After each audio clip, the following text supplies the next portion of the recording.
देखिए, ये जो असूल, जो परंपराएं रामायण के समय से हमारे देश में चल रही हैं, उनको आप सब अच्छी तरह से समझते हैं।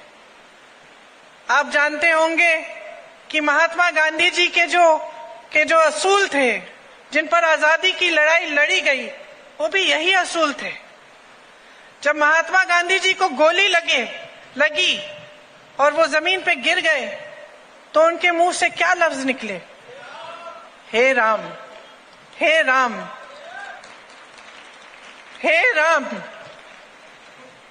क्योंकि महात्मा गांधी जी उन्हीं असूलों पर जिए जिन पर श्री राम जी जिए थे। अब आप सोचिए, भगवान राम के पिताजी ने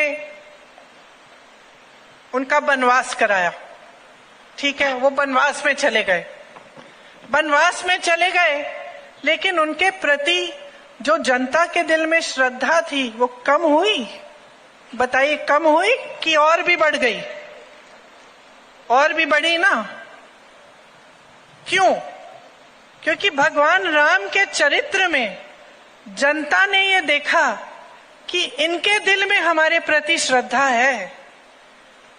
तो जब भगवान राम का वनवास हुआ और वो जंगल भेजे गए, 13 वर्षों के लिए जंगल में रहे, फिर भी जनता ने उनमें श्रद्धा रखी। फिर भी जनता चाहती थी कि वही बने हमारे राजा। फिर भी जनता ने इंतजार किया, 13 साल इंतजार किया, जब तक वो वापस आए।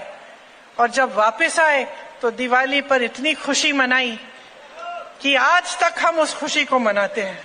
और आज तक हम याद करते हैं कि किस तरह से झूठ को सच्चाई ने पराजित किया, किस तरह से छल को पराजित करके भगवान राम वापस आए और भगवान राम गद्दी पे बैठे।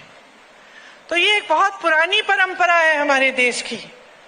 और जब हम राजनीति की बात करते हैं बहनों और भाइयों, तो हमें हमेशा नेता में, राजनीतिक दल में, नेता के व्यवहार में, सरकार के व्यवहार में ये जो असूल हैं ये ढूंढने चाहिए।